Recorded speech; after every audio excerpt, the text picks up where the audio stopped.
ನಮಸ್ಕಾರ. ಮುಖ್ಯಾಂಶಗಳು. ಕೊರೋನಾ ಸಂದಿಗ್ಧತೆಯ ನಡುವೆಯೂ ಜಿಎಸ್ಟಿ ಸಂಗ್ರಹ ಹೆಚ್ಚಳ. ಕೃಷಿ ಉತ್ಪನ್ನ ರಫ್ತಿನಲ್ಲಿ ಭಾರತ ಮುಂಚೂಣಿ. ಪ್ರಧಾನಿ ನರೇಂದ್ರ ಮೋದಿ. ಸಂಸತ್ತಿನ ಉಭಯ ಸದನಗಳಲ್ಲಿ ಒಲಿಂಪಿಕ್ಸ್ ವಿಜೇತರಿಗೆ ಅಭಿನಂದನೆ. ಜಲ ಯೋಜನೆಗಳಿಗೆ ಕಣಿವೆಯ ಕೆಳದಂಡೆ ಪ್ರದೇಶಗಳ ಅನುಮತಿ ಅವಶ್ಯ. ಗಜೇಂದ್ರ ಸಿಂಗ್ ಶೇಖಾವತ್. ಮೇಕೆದಾಟು ಯೋಜನೆಯಿಂದ ಮತ್ತಷ್ಟು ಭಾಗಗಳಿಗೆ ಕುಡಿಯುವ ನೀರು ಸೌಲಭ್ಯ. ವಿದ್ಯುತ್ ಉತ್ಪಾದನೆ ಹೆಚ್ಚಳಕ್ಕೆ ಪೂರಕ. ಮುಖ್ಯಮಂತ್ರಿ ಬಸವರಾಜ ಬೊಮ್ಮಾಯಿ. ನೆರೆ ಬಾಧಿತ ಪ್ರದೇಶಗಳಿಗೆ ಶೀಘ್ರದಲ್ಲೇ ಭೇಟಿ. ಸೂಕ್ತ ಪರಿಹಾರ ಕೈಗೊಳ್ಳಲು ಕ್ರಮ. ಸಚಿವ ಕೆಎಸ್ ಈಶ್ವರಪ್ಪ.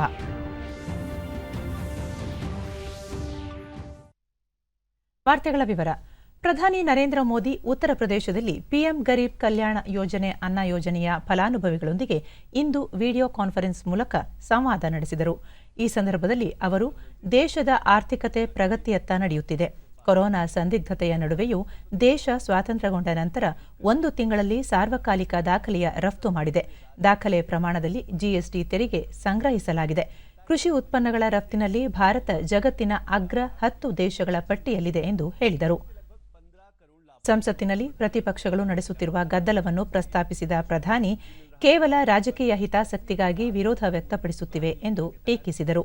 ದೇಶ ಹಲವು ವಲಯಗಳಲ್ಲಿ ದಾಖಲೆ ನಿರ್ಮಿಸುತ್ತಿದ್ದರೆ ಪ್ರತಿಪಕ್ಷಗಳು ಸಂಸತ್ತಿನಲ್ಲಿ ಕಲಾಪ ಅಡ್ಡಿಪಡಿಸುವಲ್ಲಿ ನಿರತವಾಗಿದೆ ಎಂದು ಆರೋಪಿಸಿದರು. ನಮ್ಮ ಯುವಕರು ಟೋಕಿಯೋ ಒಲಿಂಪಿಕ್ಸ್ನಲ್ಲಿ ಮಹತ್ತರ ಸಾಧನೆ ಮಾಡುತ್ತಿದ್ದಾರೆ. ಈ ಸಾಧನೆ ಮತ್ತಷ್ಟು ಕ್ರೀಡಾಪಟುಗಳಿಗೆ ಉತ್ಸಾಹ ತುಂಬಲಿದೆ ಎಂದರು. ಇದೇ ಸಂದರ್ಭದಲ್ಲಿ ಪ್ರಧಾನಿ ರಾಜ್ಯದ ವಿವಿಧ ಜಿಲ್ಲೆಗಳ ಫಲಾನುಭವಿಗಳೊಂದಿಗೆ ಯೋಜನೆ ಅನುಷ್ಠಾನ ಕುರಿತು ಸಂವಾದ ನಡೆಸಿದರು.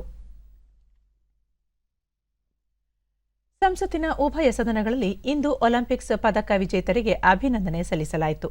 ಲೋಕಸಭೆ ಸಮಾವೇಶಗೊಳ್ಳುತ್ತಿದ್ದಂತೆ ಸಭಾಧ್ಯಕ್ಷ ಓಂ ಬಿರ್ಲಾ ಟೋಕಿಯೋ ಒಲಿಂಪಿಕ್ಸ್ನಲ್ಲಿ ಕಂಚಿನ ಪದಕ ಗೆದ್ದಿರುವ ಬಾಕ್ಸಿಂಗ್ ಆಟಗಾರ್ತಿ ಲವ್ಲಿನಾ ಬೋಗೊಹೈನ್ ಹಾಗೂ ಪುರುಷರ ಹಾಕಿ ತಂಡವನ್ನು ಪ್ರಶಂಸಿಸಿದರು.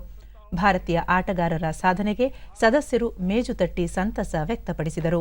41 वर्षों की लंबी प्रतीक्षा के बाद भारत के लिए कांस्य पदक जीता है. साथ ही सुश्री लवलीना बोरगोहाई ने ओलंपिक खेलों में बॉक्सिंग के महिला वेल्टरवेट वर्ग में कांस्य पदक हासिल किया है. मैं अपनी ओर से सदन की ओर से भारतीय हॉकी टीम और सुश्री लवलीना को इस ऐतिहासिक सफलता के लिए हार्दिक बधाई देता हूं. ನಂತರ ಸಭಾಧ್ಯಕ್ಷರು ಪ್ರಶ್ನೋತ್ತರ ಕಲಾಪವನ್ನು ಕೈಗೆತ್ತಿಕೊಂಡರು. ಈ ಸಂದರ್ಭದಲ್ಲಿ ಜಲಶಕ್ತಿ ಸಚಿವ ಗಜೇಂದ್ರ ಸಿಂಗ್ ಶೇಖಾವತ್ ತಮ್ಮ ಸಚಿವಾಲಯಕ್ಕೆ ಸಂಬಂಧಿಸಿದ ಪ್ರಶ್ನೆಗಳಿಗೆ ಉತ್ತರ ನೀಡಿದರು. और सूखा एक दूसरे का पर्यायवाची ऐसा बनाए. बुंदेलखंड के 62 लाख लोगों को पेयजल मिल सके, वहाँ 2 लाख हेक्टेयर जमीन की सिंचाई हो सके. ಕರ್ನಾಟಕದ ಸದಸ್ಯ ಪ್ರಜ್ವಲ್ ರೇವಣ್ಣ ಮೇಕೆದಾಟು ಅಣೆಕಟ್ಟು ನಿರ್ಮಾಣ ಕುರಿತಂತೆ ತಮಿಳುನಾಡಿನಿಂದ ಕರ್ನಾಟಕ ಅನುಮತಿ ಪಡೆಯುವ ಅಗತ್ಯವಿದೆಯೇ ಎಂದು ಪ್ರಶ್ನಿಸಿದರು.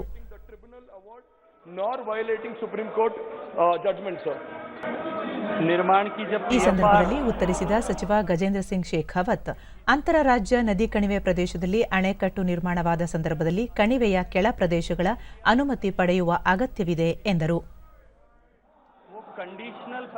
ಸಮಗ್ರ ಯೋಜನಾ ವರದಿಗೆ ಕೇಂದ್ರ ಸರ್ಕಾರದಿಂದ ತಾತ್ವಿಕ ಒಪ್ಪಿಗೆ ನೀಡಲಾಗಿದೆ. ಆದರೆ ಕಾವೇರಿ ಕಣಿವೆಯ ಕೆಳ ಹಂತದ ರಾಜ್ಯಗಳ ಸಮ್ಮತಿ ಅಗತ್ಯವಿದೆ ಎಂದು ಸಚಿವರು ಇದೇ ಸಂದರ್ಭದಲ್ಲಿ ತಿಳಿಸಿದರು. रिवर वाटर डिस्प्यूट एक्ट के अनुरूप सारी लोअर राइपेरियन स्टेट और स्टेक होल्डर स्टेट की अनुमति उसमें होना आवश्यक है. इसलिए डीपीआर के सबमिशन के समय में ये तय किया गया था. ಡಿಪಿಆರ್ಗೆ ಕೇಂದ್ರ ಪರಿಸರ ಮತ್ತು ಅರಣ್ಯ ಸಚಿವಾಲಯ ಅನುಮತಿ ನೀಡಬೇಕಾಗಿದೆ. ಕರ್ನಾಟಕದ ಅರ್ಜಿಯನ್ನು ಪರಿಶೀಲಿಸುವಂತೆ ಪರಿಸರ ಮತ್ತು ಅರಣ್ಯ ಸಚಿವಾಲಯಕ್ಕೆ ಸೂಚಿಸಲಾಗಿದೆ ಎಂದು ಮಾಹಿತಿ ನೀಡಿದರು. ಗ್ರಾಮೀಣ ಪ್ರದೇಶಗಳಲ್ಲಿ ಸೌಭಾಗ್ಯ ಯೋಜನೆಯಡಿ ಬಡವರ ಮನೆಗಳಿಗೆ ವಿದ್ಯುತ್ ಸಂಪರ್ಕ ಕಲ್ಪಿಸುವ ಕುರಿತ ಪ್ರಶ್ನೆಗೆ ಉತ್ತರಿಸಿದ ಇಂಧನ ಸಚಿವ ಆರ್.ಕೆ. ಸಿಂಗ್, ಗ್ರಾಮೀಣ ಪ್ರದೇಶದ ಎಲ್ಲ ಮನೆಗಳಿಗೂ ವಿದ್ಯುತ್ ಸಂಪರ್ಕ ಕಲ್ಪಿಸಬೇಕೆಂಬ ಉದ್ದೇಶದಿಂದ ಯೋಜನೆ ಕೈಗೆತ್ತಿಕೊಳ್ಳಲಾಗಿದೆ. ಈ ಸಂಬಂಧ ವರದಿ ಸಲ್ಲಿಸುವಂತೆ ರಾಜ್ಯಗಳಿಗೆ ಸೂಚಿಸಲಾಗಿದೆ ಎಂದರು. अध्यक्ष महोदय, आपको जानकर के ये प्रसन्नता होगी कि 2015 में ग्रामीण क्षेत्रों में अमूमन 12 घंटे बिजली रहती थी. affected by COVID-19 ಸಾಗರಮಾಲಾ ಯೋಜನೆ pandemic. ಕುರಿತು ವೈಎಸ್ಆರ್ಪಿ ಸದಸ್ಯೆ ಬಿವಿ ಸತ್ಯವತಿ ಪ್ರಶ್ನೆಗೆ ಉತ್ತರಿಸಿದ ಬಂದರು ಮತ್ತು ಜಲ ಸಾರಿಗೆ ಸಚಿವ ಸರ್ಬಾನಂದ ಸೋನೋವಾಲ ಕೋವಿಡ್-19 ಸಾಂಕ್ರಾಮಿಕದಿಂದಾಗಿ ನಿರ್ಮಾಣ ಕಾರ್ಯಗಳ ಮೇಲೆ ಪರಿಣಾಮ ಬೀರಿದೆ, ಆದರೂ ಸಹ ಹಲವು ಯೋಜನೆಗಳು ಪ್ರಗತಿಯಲ್ಲಿವೆ ಎಂದು ಹೇಳಿದರು. Adequate measures to get the work done. Secondly, we have already taken up the project to develop the lighthouses under Sagarmala, altogether 65. और फिर प्रश्न नहीं पूछते हैं, बेल में आकर नारेबाजी करते हैं. ये संसदीय परंपरा. ಈ ಮಧ್ಯೆ ವಿರೋಧ ಪಕ್ಷದ ಸದಸ್ಯರು ಗದ್ದಲ ಹೆಚ್ಚಳಗೊಂಡಾಗ ಲೋಕಸಭಾಧ್ಯಕ್ಷ ಓಂ ಬಿರ್ಲಾ ಪ್ರತಿಭಟನಾ ನಿರತ ಸದಸ್ಯರ ವರ್ತನೆಗೆ ತೀವ್ರ ಆಕ್ಷೇಪ ವ್ಯಕ್ತಪಡಿಸಿದರು. ಸಂಸತ್ತಿನ ಕಲಾಪ ಸುಗಮವಾಗಿ ನಡೆಯದೇ ಇರುವ ಕುರಿತು ಜನರು ಪ್ರಶ್ನಿಸುತ್ತಿದ್ದಾರೆ, ಇದರಿಂದ ಸಾರ್ವಜನಿಕರ ಹಣದ ವ್ಯರ್ಥವಾಗುತ್ತಿದೆ, ಸುಗಮ ಕಲಾಪಕ್ಕೆ ಅವಕಾಶ ನೀಡುವುದು ಅಗತ್ಯ ಎಂದರು. लेकिन आप जिस तरीके का व्यवहार कर रहे हैं वो उचित नहीं है. देश की जनता का बार बार मुझसे आग्रह रहता है कि संसद क्यों नहीं चल रही, हमारा करोड़ रुपया खर्च हो रहा है और आप संसद में नारेबाजी कर रहे हैं, ये उचित नहीं है. आप माननीय हैं, आप माननीय जैसा व्यवहार करें, अपनी अपनी सीट पर जाके विराजें और प्रश्नकाल को चलने दें. जो है सौभाग्य योजना के अंतर्गत बिजली प्रदान करा के एक बहुत बड़ा ರಾಜ್ಯಸಭೆ ಇಂದು ಸಮಾವೇಶಗೊಳ್ಳುತ್ತಿದ್ದಂತೆ ಉಪಸಭಾಪತಿ ಹರಿವಂಶ್ ಟೋಕಿಯೋ ಒಲಿಂಪಿಕ್ಸ್ನಲ್ಲಿ ಕಂಚಿನ ಪದಕ ಗೆದ್ದ ಭಾರತೀಯ ಕ್ರೀಡಾಪಟುಗಳ ಸಾಧನೆಗೆ ಮೆಚ್ಚುಗೆ ವ್ಯಕ್ತಪಡಿಸಿದರು. On behalf of the whole House and on my own behalf, nothing is going on record. I congratulate Lorena Burgohain and the Indians men hockey team. ನಂತರ ಸಂಸದೀಯ ವ್ಯವಹಾರಗಳ ರಾಜ್ಯ ಸಚಿವ ವಿ ಮುರಳೀಧರನ್ ಹಲವು ಸಚಿವಾಲಯಗಳು ಕಾಗದ ಪತ್ರಗಳನ್ನು ಮಂಡಿಸಿದರು. ಈ ಮಧ್ಯೆ ಸಚಿವರು ಗೈರು ಇರುವ ಸಂದರ್ಭದಲ್ಲಿ ಕಾಗದ ಪತ್ರಗಳನ್ನು ಏಕೆ ಮಂಡಿಸಲಾಗುತ್ತಿದೆ ಎಂದು ಕಾಂಗ್ರೆಸ್ ಸದಸ್ಯ ಪಿ ಚಿದಂಬರಂ ಆಕ್ಷೇಪ ವ್ಯಕ್ತಪಡಿಸಿದರು. ಇದಕ್ಕೆ ಉತ್ತರಿಸಿದ ಉಪಸಭಾಪತಿ ಕೋವಿಡ್ ಸಂದಿಗ್ಧತೆಯಲ್ಲಿ ಪೀಠ ಇದಕ್ಕೆ ಅವಕಾಶ ಕಲ್ಪಿಸಿದೆ ಎಂದರು. Olympics speaks volumes of her hard work and commitment put in by MS Burgohain for this achievement. With their outstanding performance, Indian men's hockey team, which defeated Germany, brought glory to the country by winning a medal after more than 4 decades. I wish Ms. Lorena Burgohain and the Indian men's hockey team success in their future endeavors and hope that they will continue to bring many more laurels to the country. Papers to be laid on the table, Sri V. Muralidharan. Professor SP Singh Baghel ji. ನಿನ್ನೆ ಸದನದಲ್ಲಿ ನಡೆದ ಘಟನೆಯನ್ನು ಉಪಸಭಾಪತಿ ವಿವರಿಸಿದರು. ಅಮಾನತುಗೊಂಡ TMC ಸದಸ್ಯರೊಂದಿಗೆ ನಡೆದ ಘಟನೆಯಲ್ಲಿ ಸಂಸದೀಯ ಭದ್ರತಾ ಸಿಬ್ಬಂದಿಯೊಬ್ಬರು ಗಾಯಗೊಂಡಿದ್ದು, ಇದು ಅತ್ಯಂತ ಖಂಡನಾರ್ಹ ಘಟನೆ ಎಂದು ಹೇಳಿದರು. ಅಲ್ಲದೆ ಮಹಿಳಾ ಅಧಿಕಾರಿ ದೂರು ದಾಖಲಿಸಿದ್ದು ಅದನ್ನು ಸಭಾಪತಿ ವೆಂಕಯ್ಯ ನಾಯ್ಡು ಪರಿಶೀಲಿಸುತ್ತಿದ್ದಾರೆ ಎಂದರು. ಈ ಹಂತದಲ್ಲಿ ತಮ್ಮ ಸಹೋದ್ಯೋಗಿಗಳ ಪರವಾಗಿ ಮಧ್ಯಪ್ರವೇಶಿಸಿದ ಟಿಎಂಸಿ ಸದಸ್ಯ ಸುಖೇಂದು ಶೇಖರ್ ರಾಯ್ ಸದಸ್ಯೆ ತಮ್ಮ ಕೈಚೀಲವನ್ನು ತೆಗೆದುಕೊಳ್ಳಲು ಮುಂದಾದಾಗ ಭದ್ರತಾ ಸಿಬ್ಬಂದಿ ಅವಕಾಶ ನೀಡಲಿಲ್ಲ. ಆಗ ಮಾತಿನ ಚಕಮಕಿ ನಡೆದಿದ್ದು ಇದೊಂದು ಆಕಸ್ಮಿಕ ಘಟನೆ ಎಂದು ಸಮರ್ಥಿಸಿಕೊಂಡರು. ಸಭಾನಾಯಕ ಪಿಯೂಷ್ ಗೋಯಲ್ ಅಮಾನತುಗೊಂಡ ಸದಸ್ಯರು ಸದನಕ್ಕೆ ಮರಳುವಂತಿಲ್ಲ, ಹೀಗಿರುವಾಗ Sri Ramnath Thakur ji, please.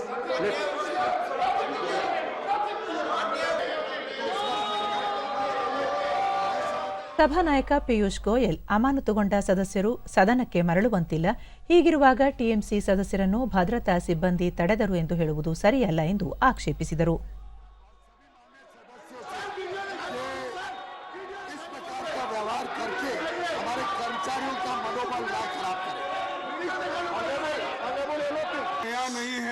ಪ್ರತಿಪಕ್ಷ ನಾಯಕ ಮಲ್ಲಿಕಾರ್ಜುನ ಖರ್ಗೆ ಟಿಎಂಸಿ ಸದಸ್ಯರು ಪ್ರಜಾತಂತ್ರ ವಿರೋಧಿ ನಡವಳಿಕೆ ತೋರಿಲ್ಲ ಎಂದರು.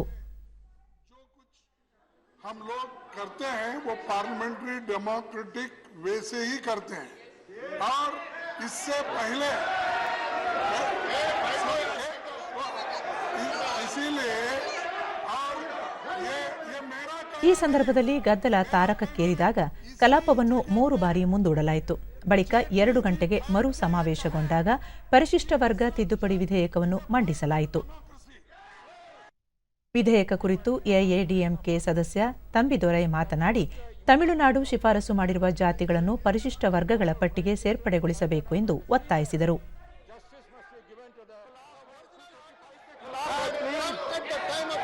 ಸಿಪಿಐಎಂ ಸದಸ್ಯ ಕೆ ಸೋಮಪ್ರಸಾದ್, ಆರ್ಜೆಡಿಯ ಮನೋಜ್ ಝಾ, ಎಎಪಿಯ ಸುಶೀಲ್ ಕೆ ಗುಪ್ತಾ ಸೇರಿದಂತೆ ಹಲವು ಸದಸ್ಯರು ವಿಧೇಯಕವನ್ನು ಬೆಂಬಲಿಸುವುದಾಗಿ ಪ್ರಕಟಿಸಿದರು. ನಂತರ ರಾಜ್ಯಸಭೆಯಲ್ಲಿ ಪರಿಸರ ಸಚಿವ ಭೂಪೇಂದ್ರ ಯಾದವ್ ರಾಷ್ಟ್ರೀಯ ರಾಜಧಾನಿ ಪ್ರದೇಶ ಹಾಗೂ ಸುತ್ತಮುತ್ತಲ ಪ್ರದೇಶಗಳಲ್ಲಿ ವಾಯು ಗುಣಮಟ್ಟ ನಿರ್ವಹಣಾ ಕುರಿತ ವಿಧೇಯಕವನ್ನು ಮಂಡಿಸಿದರು. ವಿಧೇಯಕದ ಮೇಲೆ ನಡೆದ ಚರ್ಚೆಯ ನಂತರ ಮಸೂದೆಯನ್ನು ಧ್ವನಿಮತದ ಮೂಲಕ ಅಂಗೀಕರಿಸಲಾಯಿತು. ಹಲವು ವಿಧೇಯಕಗಳ ಚರ್ಚೆ ನಂತರ ಕಲಾಪವನ್ನು ದಿನದ ಮಟ್ಟಿಗೆ ಮುಂದೂಡಲಾಯಿತು. ಕಾವೇರಿ ನದಿಗೆ ಅಡ್ಡಲಾಗಿ ಮೇಕೆದಾಟುವಿನಲ್ಲಿ ಅಣೆಕಟ್ಟೆ ನಿರ್ಮಾಣ ವಿಚಾರದಲ್ಲಿ ಯಾವುದೇ ರಾಜಿ ಇಲ್ಲ ಎಂದು ಮುಖ್ಯಮಂತ್ರಿ ಬಸವರಾಜ ಬೊಮ್ಮಾಯಿ ಹೇಳಿದ್ದಾರೆ. ಬೆಂಗಳೂರಿನಲ್ಲಿಂದು ಅವರು ಮೇಕೆದಾಟು ಯೋಜನೆ ಕುಡಿಯುವ ನೀರು, ವಿದ್ಯುತ್ ಉತ್ಪಾದನೆ ಮತ್ತು ಸಂಕಷ್ಟ ಪರಿಸ್ಥಿತಿಯಲ್ಲಿ ನೀರು ಹಂಚಿಕೆಗೆ ಅನುಕೂಲವಾಗಲಿ ಎಂಬ ಕಾರಣಕ್ಕೆ ಜಾರಿಗೊಳಿಸಲಾಗುತ್ತಿದೆ. ಆದರೆ ತಮಿಳುನಾಡಿನ ಪಕ್ಷಗಳು ಈ ವಿಚಾರವನ್ನು ರಾಜಕೀಯಗೊಳಿಸುತ್ತಿವೆ ಎಂದರು. ದೆಹಲಿ ಭೇಟಿ ಸಂದರ್ಭದಲ್ಲಿ ರಾಜ್ಯ ಸಂಸದರ ನಿಯೋಗ ಕೇಂದ್ರ ಜಲಶಕ್ತಿ ಸಚಿವರನ್ನು ಭೇಟಿ ಮಾಡಿ ಯೋಜನೆ ಜಾರಿ ಕುರಿತಂತೆ ವಿಸ್ತೃತವಾಗಿ ಚರ್ಚಿಸಿದ್ದೇವೆ. ಈ ಕುರಿತು ಸಮಗ್ರ ಯೋಜನಾ ವರದಿಗೆ ಶೀಘ್ರ ಅನುಮತಿ ದೊರೆಯಲಿದ್ದು ವಿವಿಧ ಇಲಾಖೆಗಳ ಅನುಮತಿ ಸಿಗುವ ವಿಶ್ವಾಸವಿದೆ. ಈ ಹಿನ್ನೆಲೆಯಲ್ಲಿ ಅನುಮತಿ ಸಿಕ್ಕಿದ ತಕ್ಷಣ ಕಾಮಗಾರಿ ಆರಂಭಿಸಲಾಗುವುದು ಎಂದು ಹೇಳಿದರು. ನೀರನ್ನು ಹಂಚಿಕೆ ಮಾಡಬಹುದು ಅನ್ನುವಂಥದ್ದು ಎಲ್ಲರೂ ಕೂಡ ಗೊತ್ತಿದೆ. ಮೊನ್ನೆ ನಾನು ಜಲಶಕ್ತಿ ಮಂತ್ರಿಗಳಿಗೆ ಭೇಟಿಯಾಗಿ ನಮ್ಮ ಸಂಸದರ ನಿಯೋಗವೂ ಕೂಡ ಹೋಗಿ ಒತ್ತಾಯ ಮಾಡಿದ್ದೇವೆ. ನನಗೆ ವಿಶ್ವಾಸ ಇದೆ, ಆದಷ್ಟು ಬೇಗನೆ ಅದಕ್ಕೆ DPRಗೆ ಅನುಮತಿ ಸಿಗ್ತದೆ ಮತ್ತು ಬೇರೆ ಬೇರೆ ಕ್ಲಿಯರೆನ್ಸಿಂದ ಅವು ಕೂಡ ಸಿಗ್ತದೆ. ಅದು ಸಿಕ್ಕ ತಕ್ಷಣವೇ ನಾವು ಕಾಮಗಾರಿ ಮಾಡಲು ಸಿದ್ಧ. ಇದರಲ್ಲಿ ಯಾವುದೇ ರಾಜಿ ಇಲ್ಲ. ಮತ್ತು ಯಾರಾದರೂ ಪ್ರೊಟೆಸ್ಟ್ ಮಾಡ್ತಾ ಇದ್ದರೆ ಅದು ನಮಗೆ ಸಂಬಂಧ ಇಲ್ಲ. ರಾಜಕಾರಣಕ್ಕೆ ಮಾಡ್ತಾ ಇದ್ದಾರೆ, ನಾವು ಲೆಕ್ಕಕ್ಕೆ ತಗೊಳ್ಳೋದಿಲ್ಲ. ಮೈಸೂರಿನ ಚಾಮುಂಡೇಶ್ವರಿ ಬೆಟ್ಟಕ್ಕೆ ನೂತನ ಸಚಿವ ಕೆಎಸ್ ಈಶ್ವರಪ್ಪ ಇಂದು ಭೇಟಿ ನೀಡಿ ಚಾಮುಂಡಿ ದೇವಿಯ ದರ್ಶನ ಪಡೆದರು. ನಂತರ ಸುದ್ದಿಗಾರರೊಂದಿಗೆ ಅವರು ಮುಖ್ಯಮಂತ್ರಿ ನೀಡಿದ ಸೂಚನೆಯಂತೆ ರಾಜ್ಯದಲ್ಲಿನ ನೆರೆ ಬಾಧಿತ ಪ್ರದೇಶಗಳಿಗೆ ಭೇಟಿ ನೀಡಿ ಅಲ್ಲಿನ ಸಮಸ್ಯೆಗಳಿಗೆ ಪರಿಹಾರ ಕ್ರಮಗಳನ್ನು ಕೈಗೊಳ್ಳುವುದಾಗಿ ತಿಳಿಸಿದರು. ರಾಜ್ಯದಲ್ಲಿ ಕೊರೋನಾ 3ನೇ ಅಲೆ ಹರಡದಂತೆ ಮುಂಜಾಗ್ರತಾ ಕ್ರಮ ಕೈಗೊಳ್ಳಲು ಅಧಿಕಾರಿಗಳೊಂದಿಗೆ ಸಭೆ ನಡೆಸಲಾಗುವುದು ಎಂದು ಅವರು ಮಾಹಿತಿ ನೀಡಿದರು. ಶಿವಮೊಗ್ಗ ಜಿಲ್ಲೆಯ ಜವಾಬ್ದಾರಿ ನನಗಿರೋದ್ರಿಂದ ನಾಳೆ ಮತ್ತು ನಾಡಿದ್ದು ಶಿವಮೊಗ್ಗ ಜಿಲ್ಲೆಯ ಪ್ರವಾಹ ಪೀಡಿತ ಪ್ರದೇಶಗಳಿಗೆ ನಾನು ಹೋಗ್ತಾ ಇದ್ದೀನಿ.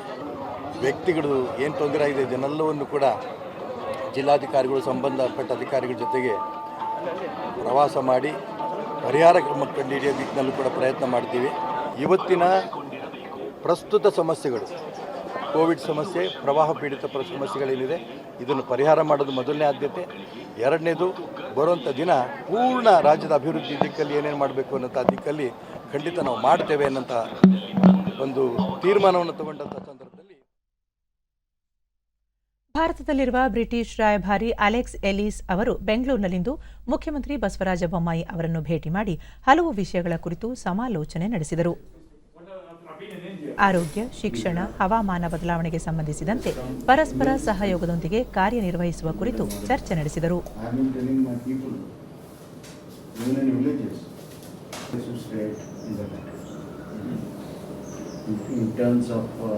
ಈ ಸಂದರ್ಭದಲ್ಲಿ ಬೆಂಗಳೂರಿನಲ್ಲಿರುವ ಬ್ರಿಟಿಷ್ ರಾಯಭಾರಿ ಜೆರೆಮಿ ಬೆಡ್ಫೋರ್ಡ್, ಸಚಿವರಾದ ಆರ್ ಅಶೋಕ, ಡಾ ಸಿಎನ್ ಅಶ್ವತ್ಥನಾರಾಯಣ್, ರಾಜ್ಯ ಸರ್ಕಾರದ ಹಿರಿಯ ಅಧಿಕಾರಿಗಳು ಉಪಸ್ಥಿತರಿದ್ದರು. ಈ ವೇಳೆ ಮುಖ್ಯಮಂತ್ರಿ ಬಸವರಾಜ ಬೊಮ್ಮಾಯಿ ರಾಜ್ಯದಲ್ಲಿ ಹೂಡಿಕೆ ಸ್ನೇಹಿ ವಾತಾವರಣವಿದೆ, ಕೈಗಾರಿಕೋದ್ಯಮಿಗಳ ಸ್ಥಾಪನೆಗೆ ತ್ವರಿತ ಅನುಮತಿ ನೀಡುವ ವ್ಯವಸ್ಥೆ ಜಾರಿಯಲ್ಲಿದೆ, ತಂತ್ರಜ್ಞಾನ ಕ್ಷೇತ್ರದಲ್ಲಿ ಕರ್ನಾಟಕ ಮುನ್ನಡೆ ಸಾಧಿಸಿರುವ ರಾಜ್ಯವಾಗಿದೆ, ಅತ್ಯುತ್ತಮ ಕುಶಲ ಮಾನವ ಸಂಪನ್ಮೂಲವನ್ನು ಹೊಂದಿದೆ, ಇಂಗ್ಲೆಂಡ್ ಮೂಲದ ಹಲವು ಪ್ರತಿಷ್ಠಿತ ಕಂಪನಿಗಳಿಗೆ ರಾಜ್ಯ ಅತ್ಯುತ್ತಮ ತಾಣವಾಗಿದೆ, ಹಲವು ಕಂಪನಿಗಳು ಈಗಾಗಲೇ ಹೂಡಿಕೆ ಮಾಡಿದ್ದು ಮತ್ತಷ್ಟು ಹೂಡಿಕೆದಾರರು ರಾಜ್ಯದಲ್ಲಿ ಹೂಡಿಕೆ ಮಾಡುವಂತೆ ಬ್ರಿಟಿಷ್ ರಾಯಭಾರಿಗೆ ಮನವಿ ಮಾಡಿದರು. ಬೆಂಗಳೂರು ಸಂಚಾರ ನಿರ್ವಹಣೆ ಸಂಬಂಧ ಇಂಗ್ಲೆಂಡ್ ಸಹಯೋಗ ಕುರಿತಂತೆಯೂ ಸಭೆಯಲ್ಲಿ ಚರ್ಚೆ ನಡೆಸಲಾಯಿತು. ರಾಷ್ಟ್ರೀಯ ಶಿಕ್ಷಣ ನೀತಿ ಜಾರಿಗೊಳಿಸುವ ಸಂದರ್ಭದಲ್ಲಿ ಇಂಗ್ಲೆಂಡ್ ಸಹಕಾರ ಪಡೆಯುವ ಸಂಬಂಧವೂ ಚರ್ಚೆ ನಡೆಸಲಾಯಿತು.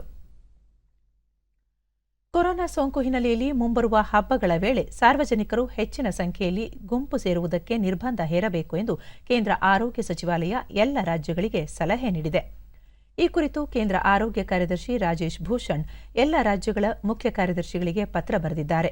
ದೇಶದಲ್ಲಿ ಕೊರೋನಾ ಪ್ರಕರಣದ ಇಳಿಕೆ ನಿಧಾನಗತಿಯಲ್ಲಿದೆ. ಆದರೂ ಕೆಲವು ರಾಜ್ಯಗಳಲ್ಲಿ ಸೋಂಕು ಪ್ರಕರಣಗಳು ಏರಿಕೆಯಾಗುತ್ತಿರುವುದು ಆತಂಕಕಾರಿ. ಈ ಹಿನ್ನೆಲೆಯಲ್ಲಿ ಮುಂಬರುವ ಮೊಹರಂ, ಓಣಂ, ಕೃಷ್ಣ ಜನ್ಮಾಷ್ಟಮಿ, ಗಣೇಶ ಚತುರ್ಥಿ, ದುರ್ಗಾ ಪೂಜೆ ಮುಂತಾದ ಹಬ್ಬಗಳಿಗೆ ಸಾರ್ವಜನಿಕರು ಗುಂಪು ಸೇರದಂತೆ ನಿರ್ಬಂಧಿಸಬೇಕು ಎಂದು ಹೇಳಿದ್ದಾರೆ. ಹಬ್ಬದ ಸಮಯಗಳಲ್ಲಿ ಜನರು ಸೇರುವುದರಿಂದ ಸೋಂಕು ತೀವ್ರವಾಗಿ ವ್ಯಾಪಿಸುವ ಸಾಧ್ಯತೆ ಇದೆ ಎಂದು ಭಾರತೀಯ ವೈದ್ಯಕೀಯ ಸಂಶೋಧನಾ ಮಂಡಳಿ ಹಾಗೂ ರೋಗ ನಿಯಂತ್ರಣ ರಾಷ್ಟ್ರೀಯ ಕೇಂದ್ರ ಎಚ್ಚರಿಕೆ ನೀಡಿದೆ. ಈ ಹಿನ್ನೆಲೆಯಲ್ಲಿ ಕೇಂದ್ರ ಆರೋಗ್ಯ ಸಚಿವಾಲಯ ರಾಜ್ಯಗಳಿಗೆ ಈ ಪ್ರಮುಖ ಸಲಹೆ ನೀಡಿದೆ.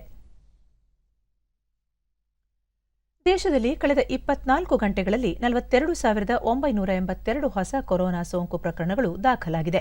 ಒಟ್ಟು ಸೋಂಕಿತರ ಸಂಖ್ಯೆ 3,18,12,114ಕ್ಕೆ ಏರಿಕೆಯಾಗಿದೆ. ಇದೇ ಅವಧಿಯಲ್ಲಿ 41,726 ಮಂದಿ ಚೇತರಿಸಿಕೊಂಡು ವಿವಿಧ ಆಸ್ಪತ್ರೆಗಳಿಂದ ಬಿಡುಗಡೆಯಾಗಿದ್ದಾರೆ. ಇದರೊಂದಿಗೆ ಒಟ್ಟಾರೆ ಗುಣಮುಖರಾದವರ ಸಂಖ್ಯೆ 3,9,74,748ಕ್ಕೆ ಹೆಚ್ಚಳವಾಗಿದೆ. ಚೇತರಿಕೆ ಪ್ರಮಾಣ 97.37%. ಒಟ್ಟು 4,11,076 ಸಕ್ರಿಯ ಪ್ರಕರಣಗಳಿವೆ. ಈ ಪ್ರಮಾಣ 1.29%. ಕಳೆದ 24 ಗಂಟೆಗಳಲ್ಲಿ 533 ಮಂದಿ ಮೃತಪಟ್ಟಿದ್ದು, ಒಟ್ಟಾರೆ 4,26,290 ಮಂದಿ ಸಾವಿಗೀಡಾದಂತಾಗಿದೆ. ಇದು 1.34%. ಕೊರೋನಾ ತಡೆಗಟ್ಟುವ ನಿಟ್ಟಿನಲ್ಲಿ ಕೇರಳ ರಾಜ್ಯದಿಂದ ಬೆಂಗಳೂರು ನಗರಕ್ಕೆ ಬರುತ್ತಿರುವವರ ಬಗ್ಗೆ ಗಮನ ಹರಿಸಲು 11 ತಂಡಗಳನ್ನು ರಚಿಸಲಾಗಿದೆ ಎಂದು ಬೃಹತ್ ಬೆಂಗಳೂರು ಮಹಾನಗರ ಪಾಲಿಕೆ ಆಯುಕ್ತ, ಮುಖ್ಯ ಆಯುಕ್ತ ಗೌರವ್ ಗುಪ್ತಾ ಹೇಳಿದ್ದಾರೆ. ಬೆಂಗಳೂರಿನಲ್ಲಿಂದು ಅವರು ಕೇರಳದಿಂದ ಬರುವವರ ಪತ್ತೆಗೆ ಕ್ಷಿಪ್ರ ಕಾರ್ಯಾಚರಣೆ ನಡೆಸಲಾಗುತ್ತಿದೆ. 11 ತಂಡಗಳು ಅವರನ್ನು ಗಮನಿಸುತ್ತಿದ್ದಾರೆ. ಕೊರೋನಾ ನೆಗೆಟಿವ್ ವರದಿ ಇದೆಯೇ ಎಂಬುದನ್ನು ಪರಿಶೀಲಿಸುತ್ತಾರೆ. ನೆಗೆಟಿವ್ ವರದಿ ಇಲ್ಲದಿದ್ದವರನ್ನು ಕ್ವಾರಂಟೈನ್ಗೆ ಒಳಪಡಿಸಲಾಗುತ್ತದೆ ಎಂದರು. ಬೆಂಗಳೂರಿನಲ್ಲಿ ಈಗಾಗಲೇ ಜಾರಿಯಲ್ಲಿರುವ ರಾತ್ರಿ ಕರ್ಫ್ಯೂವನ್ನು ಮತ್ತಷ್ಟು ಪರಿಣಾಮಕಾರಿಯಾಗಿ ಜಾರಿಗೊಳಿಸುವ ಕುರಿತು ಈಗಾಗಲೇ ಪೊಲೀಸ್ ಆಯುಕ್ತರೊಂದಿಗೆ ಚರ್ಚಿಸಲಾಗಿದೆ. ಪೊಲೀಸರು, ಗೃಹ ರಕ್ಷಕ ದಳದ ಜೊತೆಗೆ ಬಿಬಿಎಂಪಿ ಮಾರ್ಷಲ್ಗಳು ಕೂಡ ಕರ್ಫ್ಯೂ ಜಾರಿ ಬಗ್ಗೆ ಗಮನ ಹರಿಸುತ್ತಿದ್ದಾರೆ ಎಂದು ತಿಳಿಸಿದರು. ಕೊರೋನಾ ನಿಯಂತ್ರಣದಲ್ಲಿದ್ದರೂ ಮುನ್ನೆಚ್ಚರಿಕಾ ಕ್ರಮಗಳನ್ನು ಕೈಗೊಳ್ಳಲಾಗುತ್ತಿದೆ. ಕೊರೋನಾ ಲಸಿಕೆ ಹಾಕಿಸಿಕೊಂಡ ಬಳಿಕ ಜನರಲ್ಲಿ ಪ್ರತಿಕಾಯ ಬೆಳವಣಿಗೆಯಾಗಿರುವ ಕುರಿತು ದೇಶಾದ್ಯಂತ ಸಮೀಕ್ಷೆ ನಡೆಸಲಾಗುತ್ತಿದ್ದು, ಅದರಂತೆ ಬಿಬಿಎಂಪಿ ವ್ಯಾಪ್ತಿಯಲ್ಲೂ ಸಮೀಕ್ಷೆ ನಡೆಸಲಾಗುತ್ತಿದೆ. ಮಕ್ಕಳ ಸುರಕ್ಷತೆ ಬಗ್ಗೆಯೂ ಗಮನ ಹರಿಸಲಾಗುತ್ತಿದೆ ಎಂದು ಹೇಳಿದರು. ಎರಡನೇ ಅಲೆ ಮುಕ್ತಾಯ ಆಗಿರ್ತಕ್ಕಂಥದ್ದು ಅಥವಾ ಮೂರನೇ ಅಲೆ ಪ್ರಾರಂಭ ಆಗಿರ್ತಕ್ಕಂಥದ್ದು, ದಯವಿಟ್ಟು ನಾನು ಎಲ್ಲರಲ್ಲಿ ಎಷ್ಟೇ ಕೇಳ್ಕೊಳ್ತೀನಿ, ಆ ವಿಷಯ ಬಗ್ಗೆ ಮೀನಮೇಷ ಮಾಡೋದು ಅಗತ್ಯತೆ ಇಲ್ಲ. ನಮ್ಮ ಕೈಯಲ್ಲಿ ಇರ್ತಕ್ಕಂಥದ್ದು ಏನಿದೆ, ಒಂದು ಮಾಸ್ಕ್ ಧರಿಸ್ತಕ್ಕಂಥದ್ದು, ಎರಡನೇದು ಆದಷ್ಟು ಕ್ರೌಡೆಡ್ ಪ್ಲೇಸನ್ನು ಅವಾಯ್ಡ್ ಮಾಡ್ತಕ್ಕಂಥದ್ದು, ಮೂರನೇದು ವ್ಯಾಕ್ಸಿನ್ ಪಡೆಯುವಂಥದ್ದು. ಇಷ್ಟನ್ನು ನಾವು ನಮ್ಮ ಕೈಯಲ್ಲಿರ್ತಕ್ಕಂಥದ್ದು.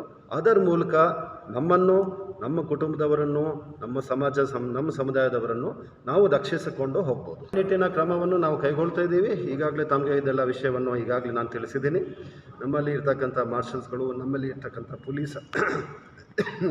ಪೊಲೀಸ್ ವ್ಯವಸ್ಥೆ ಏನಿದೆ, ರಾಜ್ಯದಲ್ಲಿ ಇರ್ತಕ್ಕಂಥ ಪೊಲೀಸ್ ವ್ಯವಸ್ಥೆ, ನಗರದಲ್ಲಿ ಇರ್ತಕ್ಕಂಥ ಪೊಲೀಸ್ ವ್ಯವಸ್ಥೆ, ಹೋಮ್ ಗಾರ್ಡ್ಸು, ಅವರೆಲ್ಲರನ್ನು ಬಳಕೆ ಮಾಡ್ಕೊಂಡು ನಾವು ಮಾಡ್ತೀವಿ. ಆದರೆ ಜನರಲ್ಲಿ ಒಂದು ಮಾಹಿತಿ ಮೂಡಿಸ್ತಕ್ಕಂಥದ್ರಲ್ಲಿ ಮಾಧ್ಯಮ ಪಾತ್ರ ಏನಿದೆ ಬಹಳ ಪ್ರಮುಖವಾಗಿರ್ತಕ್ಕಂಥದ್ದು. ಅದನ್ನು ದಯವಿಟ್ಟು ತಮ್ಮ ಮೂಲಕ ಜನರಿಗೆ ಮಾಹಿತಿ ಬರಲಿ. ಎಲ್ಲರೂ ತಮ್ಮನ್ನು ರಕ್ಷಿಸಿಕೊಂಡು ಹೋಗಬೇಕು ಮತ್ತು ಅದರ ಮೂಲಕ ಸಮಾಜ, ನಮ್ಮ ಸಮುದಾಯದವರನ್ನು ಕೂಡ ರಕ್ಷಣೆ ಮಾಡೋದರಲ್ಲಿ ತಮ್ಮ ಪಾತ್ರವನ್ನು. ರಾಜ್ಯದಲ್ಲಿ ಕೊರೋನಾ 3ನೇ ಅಲೆ ಎದುರಾಗಬಹುದಾದ ಹಿನ್ನೆಲೆಯಲ್ಲಿ ಕರ್ನಾಟಕದ ಗಡಿಭಾಗಗಳಲ್ಲಿ ಚೆಕ್ ಪೋಸ್ಟ್ ನಿರ್ಮಾಣ ಮಾಡಲಾಗಿದ್ದು, ಹಿರಿಯ ಅಧಿಕಾರಿಗಳು ಚೆಕ್ ಪೋಸ್ಟ್ಗೆ ಭೇಟಿ ನೀಡಿ ವಸ್ತುಸ್ಥಿತಿ ಪರಿಶೀಲಿಸುತ್ತಿದ್ದಾರೆ. ಬೇರೆ ರಾಜ್ಯಗಳಿಂದ ಆಗಮಿಸುವ ಪ್ರಯಾಣಿಕರಿಗೆ ಆರ್ಟಿಪಿಸಿಆರ್ ನೆಗೆಟಿವ್ ವರದಿಯನ್ನು ಕಡ್ಡಾಯಗೊಳಿಸಲಾಗಿದೆ. ಈ ಹಿನ್ನೆಲೆಯಲ್ಲಿ ಗಡಿ ಜಿಲ್ಲೆ ಬೆಳಗಾವಿ ಜಿಲ್ಲೆಯ ನಿಪ್ಪಾಣಿ ಸೇರಿದಂತೆ ಹಲವು ಪ್ರದೇಶಗಳಲ್ಲಿ ಚೆಕ್ ಪೋಸ್ಟ್ ನಿರ್ಮಿಸಲಾಗಿದ್ದು, ಮಹಾರಾಷ್ಟ್ರದಿಂದ ಆಗಮಿಸುವವರ ಮೇಲೆ ನಿಗಾ ವಹಿಸಲಾಗಿದೆ. ಈ ಕುರಿತು ಮಾಹಿತಿ ನೀಡಿದ ಎಡಿಜಿಪಿ ಉಮೇಶ್ ಕುಮಾರ್, ಗಡಿಯಲ್ಲಿ ಕಟ್ಟುನಿಟ್ಟಿನ ಕ್ರಮ ಕೈಗೊಳ್ಳಲಾಗಿದೆ. ಸಾರ್ವಜನಿಕರು ರಾಜ್ಯಕ್ಕೆ ಬರುವ ಮುನ್ನ ಆರ್ಟಿಪಿಸಿಆರ್ ನೆಗೆಟಿವ್ ವರದಿ ತರುವುದು ಕಡ್ಡಾಯವಾಗಿದೆ. ಹೊರ ರಾಜ್ಯದಿಂದ ಆಗಮಿಸುವ ಪ್ರತಿಯೊಂದು ವಾಹನವನ್ನು ಸಿಬ್ಬಂದಿ ತಪಾಸಣೆ ಮಾಡುತ್ತಿದ್ದಾರೆ. ಸಾರ್ವಜನಿಕರ ಹಿತದೃಷ್ಟಿಯಿಂದ ಸಾಕಷ್ಟು ಮುನ್ನೆಚ್ಚರಿಕಾ ಕ್ರಮಗಳನ್ನು ಕೈಗೊಳ್ಳಲಾಗಿದೆ ಎಂದು ತಿಳಿಸಿದರು. ಮತ್ತು ಬೇರೆ ವ್ಯವಸ್ಥೆ ಕೂಡ ಇದೆ. ನನಗೆ ಈಗ ಮತ್ತು DC ಅವರು ಮತ್ತು ನಮ್ಮ ಮಾಹಿತಿ ಕೊಟ್ಟಿದ್ದಾರೆ. ಸುಮಾರು 23 ಕಡೆ ಬೋರ್ಡರ್ ಚೆಕ್ ಪೋಸ್ಟ್ ಇದೆ. ಇವತ್ತು ನಮ್ಮ ಜಿಲ್ಲಾಧಿಕಾರಿ ಎಂಜಿ ಹಿರೇಮಠ್ ಜಿಲ್ಲೆಯ ಎಲ್ಲ ಚೆಕ್ ಪೋಸ್ಟ್ಗಳಲ್ಲಿಯೂ ಕಟ್ಟುನಿಟ್ಟಿನ ಕ್ರಮ ಕೈಗೊಂಡಿದ್ದೇವೆ. ಮುಂದಿನ ದಿನಗಳಲ್ಲಿ ಗಡಿಯ ಚೆಕ್ ಪೋಸ್ಟ್ಗಳಲ್ಲಿ ಮತ್ತಷ್ಟು ಕಠಿಣ ಕ್ರಮ ಕೈಗೊಳ್ಳಲು ಅಧಿಕಾರಿಗಳಿಗೆ ಸೂಚಿಸಲಾಗಿದೆ ಎಂದು ಮಾಹಿತಿ ನೀಡಿದರು. ಇನ್ನೂ ಹೆಚ್ಚು ಸ್ಟ್ರೀಮ್ಲೈನ್ ಮಾಡೋದ್ರ ಬಗ್ಗೆ ಇನ್ನೂ ಒಂದು ಮೀಟಿಂಗ್ ಕೂಡ ಮಾಡ್ತೀವಿ ನಾವು. 1 ಗಂಟೆಗೆ ಮೀಟಿಂಗ್ ಇದೆ SP ಅವರ ಆಫೀಸಲ್ಲಿ. ಅಲ್ಲಿ ಸಿಬ್ಬಂದಿಗಳ ಬಗ್ಗೆ ರೊಟೇಷನಲ್ ಹಾಕೋದ್ರ ಬಗ್ಗೆ ಇನ್ನೂ ಹೆಚ್ಚಿನ ಈ ನಿಗಾ ವಹಿಸೋದ್ರ ಬಗ್ಗೆ ಯಾವ ಕ್ರಮ ಕೈಗೊಳ್ಬೋದು ಅನ್ನೋದ್ರ ಬಗ್ಗೆ ಹೆಚ್ಚಿನ ಮೀಟಿಂಗಲ್ಲಿ ಹೆಚ್ಚಿನ ಚರ್ಚೆಗಳನ್ನು ಮಾಡಿ ಇನ್ನೂ ಹೆಚ್ಚಿನ ಕಟ್ಟುನಿಟ್ಟಿನ ಕ್ರಮಗಳನ್ನು ನಾವು ಜಿಲ್ಲೆಯಲ್ಲಿ ತೆಗೆದು. ಇದೀಗ ಬಂದ ಸುದ್ದಿ. ಟೋಕಿಯೋದಲ್ಲಿ ನಡೆಯುತ್ತಿರುವ ಒಲಿಂಪಿಕ್ಸ್ ಕ್ರೀಡಾಕೂಟದಲ್ಲಿ 57 ಕೆಜಿ ವಿಭಾಗದ ಕುಸ್ತಿಯಲ್ಲಿ ಭಾರತದ ರವಿಕುಮಾರ್ ದಹಿಯಾ ಬೆಳ್ಳಿ ಪದಕ ಗಳಿಸಿದ್ದಾರೆ. ಅವರು ರಷ್ಯಾದ ವಿಶ್ವ ಚಾಂಪಿಯನ್ ಔರ್ ಉಗರ್ರನ್ನು ಮಣಿಸಿ ಜಯ ಸಾಧಿಸಿದ್ದಾರೆ. ಟೋಕಿಯೋ ಒಲಿಂಪಿಕ್ಸ್ನಲ್ಲಿ ಭಾರತಕ್ಕೆ ಲಭಿಸಿದ 2ನೇ ರಜತ ಪದಕವಾಗಿದ್ದು, ಮೊದಲು ವೇಟ್ ಲಿಫ್ಟರ್ ಮೀರಾಬಾಯಿ ಬಾನು ಬೆಳ್ಳಿ ಪದಕ ಗೆದ್ದಿದ್ದರು. ಟೋಕಿಯೋ ಒಲಿಂಪಿಕ್ಸ್ ಪುರುಷರ ಹಾಕಿಯಲ್ಲಿ ಭಾರತ ತಂಡ ಹೊಸ ಇತಿಹಾಸ ಬರೆದಿದೆ. ಇಂದು ನಡೆದ ಪಂದ್ಯದಲ್ಲಿ ಜರ್ಮನಿ ತಂಡವನ್ನು 5-4 ಗೋಲುಗಳ ಅಂತರದಿಂದ ಸೋಲಿಸಿ ಕಂಚಿನ ಪದಕ ಗೆದ್ದುಕೊಂಡಿದೆ. ಆ ಮೂಲಕ 41 ವರ್ಷಗಳ ಬಳಿಕ ಹಾಕಿಯಲ್ಲಿ ಭಾರತಕ್ಕೆ ಪದಕವನ್ನು ತಂದುಕೊಟ್ಟ ಕೀರ್ತಿಗೆ ಮನ್ಪ್ರೀತ್ ಸಿಂಗ್ ನಾಯಕತ್ವದ ಪುರುಷರ ಹಾಕಿ ತಂಡ ಭಾಜನವಾಗಿದೆ. ಕಂಚಿನ ಪದಕಕ್ಕಾಗಿ ನಡೆದ ಪಂದ್ಯದಲ್ಲಿ ಉಭಯ ತಂಡಗಳು ಪೈಪೋಟಿಯಿಂದ ಆಡಿದವು. ಮೊದಲಾರ್ಧದಲ್ಲಿ ಎರಡೂ ತಂಡಗಳು ತಲಾ 3 ಗೋಲು ಬಾರಿಸಿದ್ದವು. ಆದರೆ 2ನೇ ಅವಧಿಯಲ್ಲಿ ಭಾರತೀಯ ಆಟಗಾರರು ಹೆಚ್ಚು ಉತ್ಸಾಹದೊಂದಿಗೆ ಆಡಿ ಗೋಲು ಗಳಿಕೆಯನ್ನು 5-3 ಅಂತರಕ್ಕೆ ಹೆಚ್ಚಿಸಿಕೊಂಡರು. ಕೊನೆಯ ಕಾಲು ಗಂಟೆಯಲ್ಲಿ ಮತ್ತೆ 1 ಗೋಲು ಗಳಿಸುವ ಮೂಲಕ ಜರ್ಮನಿ ಅಂತರವನ್ನು 4-5ಕ್ಕೆ ಇಳಿಸಿಕೊಂಡಿತಾದರೂ ಸೋಲಿನಿಂದ ಪಾರಾಗಲು ಸಾಧ್ಯವಾಗಲಿಲ್ಲ. ಪಂದ್ಯ ಮುಗಿದಾಗ ಭಾರತೀಯ ಪುರುಷರು ಕಂಚಿನ ಪದಕಕ್ಕೆ ಕೊರಳೊಡ್ಡಿದ್ದರು. ಭಾರತದ ಪರ ಸಿಮ್ರನ್ಜೀತ್ ಸಿಂಗ್ 2 ಗೋಲು ಬಾರಿಸಿದರೆ ಹರ್ದೀಪ್ ಸಿಂಗ್, ಹರ್ಮನ್ಪ್ರೀತ್ ಸಿಂಗ್, ರೂಪಿಂದರ್ ಪಾಲ್ ಸಿಂಗ್ ತಲಾ 1 ಗೋಲು ಬಾರಿಸಿದರು. ಭಾರತ ಹಾಕಿ ತಂಡ ಪಂದ್ಯ ಗೆಲ್ಲುತ್ತಿದ್ದಂತೆ ದೇಶಾದ್ಯಂತ ಸಂಭ್ರಮಾಚರಣೆ ನಡೆಯಿತು.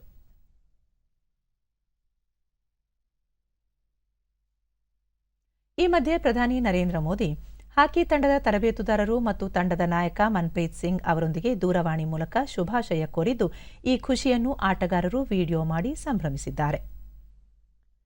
ಕೇಂದ್ರ ಕ್ರೀಡಾ ಸಚಿವ ಅನುರಾಗ್ ಸಿಂಗ್ ಠಾಕೂರ್, ಭಾರತದ ಪಾಲಿಗೆ ಇದು ಒಂದು ಶತಕೋಟಿಯ ಗೆಲುವು. ನಮ್ಮ ಪುರುಷರ ಹಾಕಿ ತಂಡ ಅದ್ಭುತ ಸಾಧನೆ ಮಾಡಿದೆ. ಒಲಿಂಪಿಕ್ಸ್ ಇತಿಹಾಸದ ಪುಟದಲ್ಲಿ ಅವರು ತಮ್ಮ ಪಾರಮ್ಯವನ್ನು ಬರೆಸಿದ್ದಾರೆ. 40 ವರ್ಷಗಳ ನಂತರ ಪುರುಷರ ಹಾಕಿ ತಂಡದವರು ತಮ್ಮದೇ ಆದ ಛಾಪು ಮೂಡಿಸಿದರು. ತಂಡದ ಬಗ್ಗೆ ನಮಗೆ ತುಂಬಾ ಹೆಮ್ಮೆ ಇದೆ ಎಂದು ಹೇಳಿದ್ದಾರೆ. हॉकी टीम ने जहां एक और क्वालिफाई किए सेमीफाइनल्स में, वहीं पर ब्रॉन्ज मेडल जीतकर, कांस्य पदक जीतकर 135 करोड़ भारतीयों को चेहरे पर मुस्कुराहट लाई है, खुशी है और तिरंगे का मान सम्मान बढ़ाया है. निश्चित तौर पर अपने हर मैच से ये टीम कुछ सीखी भी है, सुधार भी किया है और जो मजबूत इरादे दिखाए हैं उसका कहीं ना कहीं फायदा इस मैच में देखने को मिला. इसी कारण आज हम एक कांस्य पदक और जीत पाए हैं. मैं तो कहूंगा युवा मेंस हॉकी टीम ने, ये जो युवा इसलिए कह रहा हूं क्योंकि ज्यादातर खिलाड़ी युवा हैं, तो मेंस हॉकी टीम ने जो ये पदक जीता है ये अपनी दृढ़ निश्चय के कारण, अच्छे खेल के कारण न केवल पदक बल्कि 135 करोड़ भारतीयों का दिल भी जीता है. निश्चित तौर पर कप्तान के साथ साथ कोच की एक बड़ी अहम भूमिका भी होती है खिलाड़ियों को इकट्ठे रखने की. ಒಲಿಂಪಿಕ್ಸ್ ಹಾಕಿಯಲ್ಲಿ ಕಂಚು ಗೆದ್ದ ಭಾರತೀಯ ಪುರುಷರ ಹಾಕಿ ತಂಡಕ್ಕೆ ರಾಷ್ಟ್ರಪತಿ ರಾಮನಾಥ್ ಕೋವಿಂದ್ ಅಭಿನಂದನೆ ಸಲ್ಲಿಸಿದ್ದಾರೆ. 41 ವರ್ಷಗಳ ನಂತರ ಹಾಕಿಯಲ್ಲಿ ಒಲಿಂಪಿಕ್ಸ್ ಪದಕ ಗೆದ್ದ ಪುರುಷರ ಹಾಕಿ ತಂಡಕ್ಕೆ ಅಭಿನಂದನೆಗಳು. ತಂಡ ಅಸಾಧಾರಣ ಕೌಶಲ್ಯದಿಂದ ಗೆಲ್ಲುವ ದೃಢ ನಿರ್ಧಾರವನ್ನು ತೋರಿಸಿದೆ. ಈ ಐತಿಹಾಸಿಕ ಗೆಲುವು ಹಾಕಿ ಕ್ರೀಡೆಯಲ್ಲಿ ಹೊಸ ಯುಗವನ್ನು ಆರಂಭಿಸಲಿದೆ. ಯುವ ಜನರು ಕ್ರೀಡೆಯಲ್ಲಿ ತೊಡಗಿಕೊಳ್ಳಲು ಸ್ಫೂರ್ತಿ ನೀಡುತ್ತದೆ ಎಂದು ಟ್ವೀಟ್ ಮಾಡಿದ್ದಾರೆ.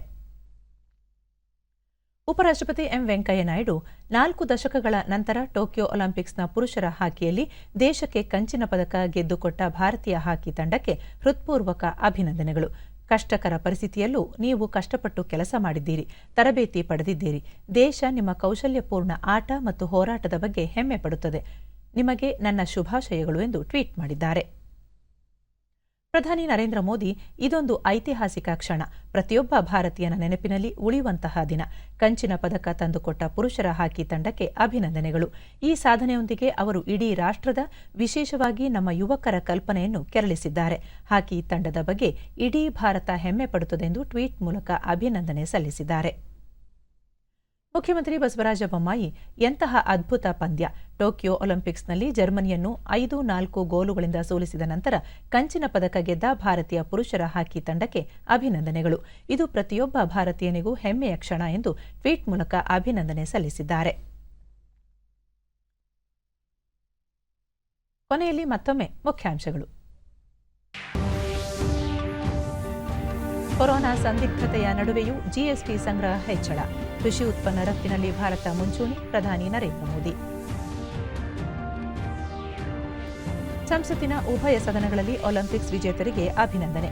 ಜಲ ಯೋಜನೆಗಳಿಗೆ ಕಣಿವೆಯ ಕೆಳದಂಡೆ ಪ್ರದೇಶಗಳ ಅನುಮತಿ ಅವಶ್ಯ, ಗಜೇಂದ್ರ ಸಿಂಗ್ ಶೇಖಾವತ್. ಮೇಕೆದಾಟು ಯೋಜನೆಯಿಂದ ಮತ್ತಷ್ಟು ಭಾಗಗಳಿಗೆ ಕುಡಿಯುವ ನೀರು ಸೌಲಭ್ಯ. ವಿದ್ಯುತ್ ಉತ್ಪಾದನೆ ಹೆಚ್ಚಳಕ್ಕೆ ಪೂರಕ, ಮುಖ್ಯಮಂತ್ರಿ ಬಸವರಾಜ ಬೊಮ್ಮಾಯಿ. ಮತ್ತು ಟೋಕಿಯೋ ಒಲಿಂಪಿಕ್ಸ್ನ ಕುಸ್ತಿಯಲ್ಲಿ ಭಾರತದ ರವಿಕುಮಾರ್ ದಹಿಯಾಗೆ ಬೆಳ್ಳಿ. ಭಾರತಕ್ಕೆ ಮತ್ತೊಂದು ರಜತ ಪದಕ.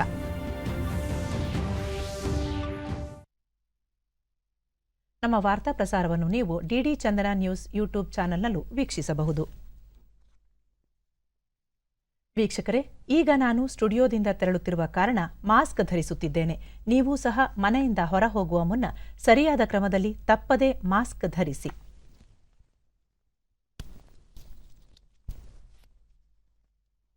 ವ್ಯಕ್ತಿಗತ ಅಂತರ ಕಾಪಾಡಿಕೊಳ್ಳುವುದರೊಂದಿಗೆ ನೀವು ಸುರಕ್ಷಿತವಾಗಿರಿ, ನಿಮ್ಮವರನ್ನು ಸುರಕ್ಷಿತವಾಗಿರಿಸಿ. ನೈರ್ಮಲ್ಯಕ್ಕೆ ಆದ್ಯತೆ ನೀಡುವುದರ ಜೊತೆಗೆ ಸೋಂಕು ತಡೆಗೆ ಕೋವಿಡ್-19 ಲಸಿಕೆ ಪಡೆಯುವುದು ಅಗತ್ಯ. ನಮ್ಮ ಮುಂದಿನ ವಾರ್ತಾ ಪ್ರಸಾರ ಸಂಜೆ 7 ಗಂಟೆಗೆ. ನಮಸ್ಕಾರ.